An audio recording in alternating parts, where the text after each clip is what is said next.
पिछले कुछ सालों से आपने बुलडोजर जस्टिस का नाम कई बार सुना होगा। कई राज्यों में देखा गया है कि जब किसी व्यक्ति पर कोई अपराध का आरोप लगता है तो सरकार उस व्यक्ति के घर को ही तोड़ देती है। इस कदम पर आरोप लगते रहे हैं कि क्राइम के आरोप में उस व्यक्ति के पूरे परिवार को क्यों सजा दी जाती है।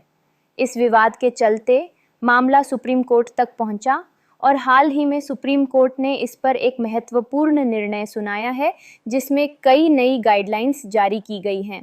चलिए जानते हैं आखिर सुप्रीम कोर्ट का यह फैसला है क्या और इसके मायने क्या हैं।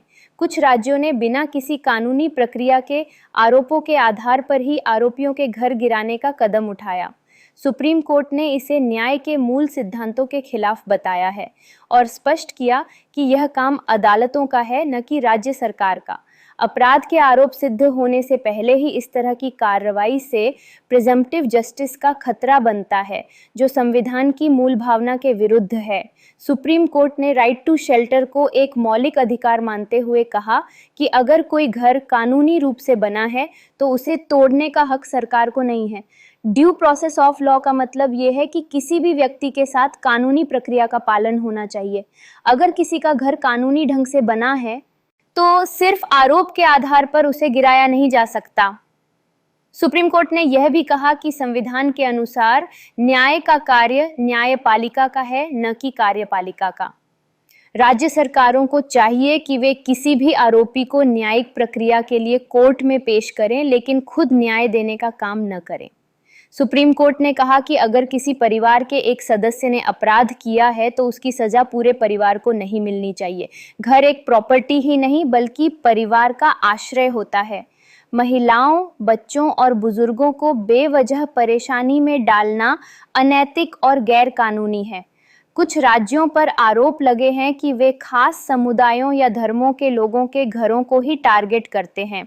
सुप्रीम कोर्ट ने इसे फेयरनेस के सिद्धांत के खिलाफ बताया है और कहा कि सरकार को निष्पक्षता का पालन करना चाहिए। किसी एक समुदाय को चुनकर सजा देना अनुचित है।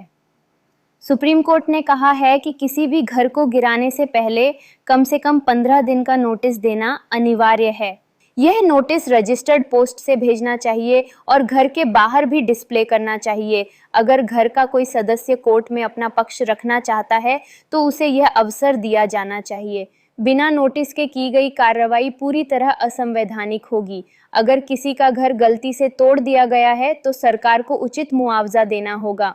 सुप्रीम कोर्ट ने यहाँ तक कहा है कि जिम्मेदार अधिकारी की सैलरी से पैसा काटकर पीड़ित को मुआवजा दिया जा सकता है। सरकारी अधिकारी को अपनी ताकत का दुरुपयोग करने की अनुमति नहीं है। सुप्रीम कोर्ट ने सभी राज्य सरकारों को निर्देश दिया है कि ये गाइडलाइन सभी जिलों के अधिकारियों तक पहुंचाई जाएं और उनका पालन सुनिश्चित हो। इसके अलावा सुप्रीम कोर्ट ने एक डिजिटल पोर्टल की मांग की है जहां सभी डिमोलिशन की वीडियोग्राफी अपलोड की जाए ताकि पारदर्शिता बनी रहे और भविष्य में सबूत के तौर पर इस्तेमाल हो सके। हालांकि इस फैसले का स्वागत जमीयत उलमा-ए हिंद जैसे कई संगठनों ने किया है, लेकिन कुछ पीड़ित अभी भी निराश हैं क्योंकि उन्हें पहले हुई गलत कार्रवाई के लिए मुआवजा नहीं मिला। उत्तर प्रदेश सरकार ने इस फैसले का स्वागत किया है और इसे संगठित अपराधों को रोकने में सहायक बताया है। सुप्रीम कोर्ट ने हर पहलू को ध्यान में रखते हुए यह स्पष्ट कर दिया है कि न्याय केवल कानूनी प्रक्रिया का पालन करते हुए ही होना चाहिए। इस फैसले से उन राज्यों में मनमाने तरीके से घरों को गिराने की जो परंपरा बन रही थी, उस पर अब रोक लगेगी, जिससे जनता का कानून व्यवस्था में भरोसा और भी मजबूत होगा। कोर्ट ने यह भी साफ कर दिया है कि किसी पर आरोप लगने भर से ही उसके घर को गिराना गलत है। ऐसा फैसला केवल न्यायालय ही कर सकता है। इसके साथ ही राज्यों को जरूरी दिशा निर्देश दिए गए हैं ताकि आगे से इस फैसले का पूरी तरह से पालन हो सके। तो दोस्तों, उम्मीद है कि इस वीडियो ने आपको बुलडोजर जस्टिस पर एक स्पष्ट और गहरी समझ दी होगी। अगर आपके मन में इस मुद्दे को लेकर कोई सवाल या विचार हैं तो उन्हें कमेंट सेक्शन में ज़रूर बताएं और ऐसी ही डिटेल्ड एनालिसिस के लिए हमारे चैनल को सब्सक्राइब करना न भूलें ताकि जब भी कोई बड़ा फैसला आए तो आपको उसकी पूरी जानकारी सबसे पहले मिले। धन्यवाद।